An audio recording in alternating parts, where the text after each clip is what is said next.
पूजा बार हो कि भल दिनटे समस्त घरे उपास बार रे अरुआ भात तो निश्चय खाती। आज आम पलो प्रिपेयर करवा पनीर देकी जोटा कि बिना पियाज रसुण रे खायापाई बहुत ही भल लगे। गोटे रेसिपी बनईकी ता सहित साइड रे गोटे आइटम बनईकी भी आप एंजॉय करेंगे। पिला मानकु बहुत पसंद आसिबो। नमस्कार मु सूची आपन को वेलकम करछि ब्लॉग सूचीस लाइफ को। आज बहुत ही बढ़िया सिंपल रेसिपी आपण मन तो शेयर करछि, बिल्कुल भी स्किप करेंगे, लास्ट पर्यंत निश्चय देखिए। पनीर पलौ बनवाई मुझे ये बासुमती चाउल 500 ग्राम बासुमती चाउल मुझे नहीं। आपड़ चाहिए घर चाउल भी प्रिपेयर करेंगे, किंतु बासुमती चाउल टेस्ट आ लुक दीटा कहीं बहुत भल आसो। ता सहित मुझे 250 ग्राम पनीर और पनीर को ये मुझे स्क्वायर साइज काटि नहीं।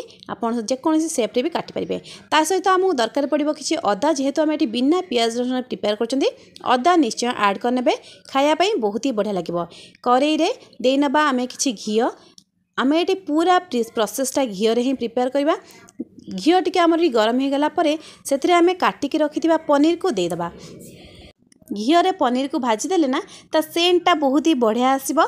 ताकू निश्चय घी रे ही भाजिकी प्रिपेयर करंतु। पूरा ताकू ब्राउन करबानी, हल्का ब्राउन होगा पर्यंत ताकू एठी आम भाजी नबा। 2 ରୁ 3 मिनिट पर्यंत ताकू मीडियम फ्लेम रे भाजी नबा। एठी देखि पारथुबे मोर एठी पनीरटा भाजवा कंप्लीट होईची। बिल्कुल भी मु ताकू बेसी भाजिनी, बेसी भाजिले पनीर आमर टाण हो सॉफ्ट रहा मु ताकू हल्का ब्राउन करनेली। एबे मु कड़ाई रे देनेली पुणी थरे घी, ता सहित देनबा गोटा जीरा, गोटा धनिया देनबा। एठी गोटा धनियार बास्नाटा बहुत ही बढ़िया लगे। पलौ रे खाइबा भी टेस्टा बहुत बढ़िया आसिबो। एबे आमे सेथरे देनबा 4 ରୁ 5टी तेजपत्र। तेजपत्र को भल भाव में धोईकी देने एठी ताकू भी एठी भल भाव भाजी नबा। एबे एठी देनबा आमे दालचीनी। देखुथिबे दालचीनी को मु भांगी छोट छोट पीस करके दे नहीं। ता सहित गुजराती 2-4टा बड़ गुजराती सबू एठी भल भाव में भाजिकी आमे रेडी करनबा। सबू गरम मसला को भाजियापाई गैस फ्लेम को बिल्कुल भी हाई करेंगे, ना सांगे सांगे पड़ीज।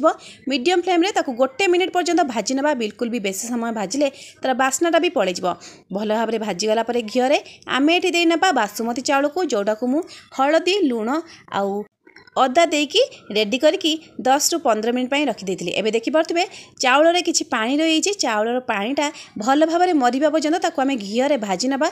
बिल्कुल भी सांगे सांगे ताकू ढांकीबेनी। एठी टिके चाउल को भाजी नबा जार कि बास्नाटा बहुत ही बढ़िया आसिबो। ए देखि पारथुबे मोर पानी पूरा ड्राई होकी सुखी आइछि। एबे 2 ରୁ 3 मिनिट पर्यंत चाउल को टिके घी रे भल भाव में भाजी नबा। भल भाव में भाजिबा कंप्लीट होला परे सेथरे आमे देई नबा एठी पानी। जेतिकी क्वांटिटी देइथिबे चाउल ता डबल माप करिकी पानी देनबा। एठी पानी दे साला परे गैस फ्लेम को पूरा हाई करनेबे, जेमति सांगे सांगे पानीटा हमर एठी फुटिबा आरंभ करनबो। भल भाव में फुटिला परे आमे ताको टिके समय ढांकी नबा। एठी 5 ରୁ 10 मिनिट पर्यंत ढांकी देले आमर एठी चाउलटा हाफ कुक हो जिवो। ता भितरे आमे आ गोटे पैन बसै नबा। पुणी दे नबा एठी घी को। बिल्कुल भी मोटी रिफाइन तेल यूज करनी। तातरे भाजी नबा आमे काजू किसमिस को। काजू और किसमिस को भाजिला बेले देखिए गैस फ्लेम को टिके स्लो करेंगे, ना सांगे सांगे काजूटा आम ये कला पड़ जाव। आ बिल्कुल भी पलौ रे भल लगे खायापाई। ताकू आम ये हाफ ब्राउन करनबा। आपन चाहिए ये अलग ड्राई फ्रूट भी ऐड करेंगे। मुझे ही ड्राई फ्रूट ऐड कर नौची। एबे देखिबा आम चाउल केमती प्रिपेयर होईची। चाउल ये आमर पाखापाखि हाफ कुक हो गलानी।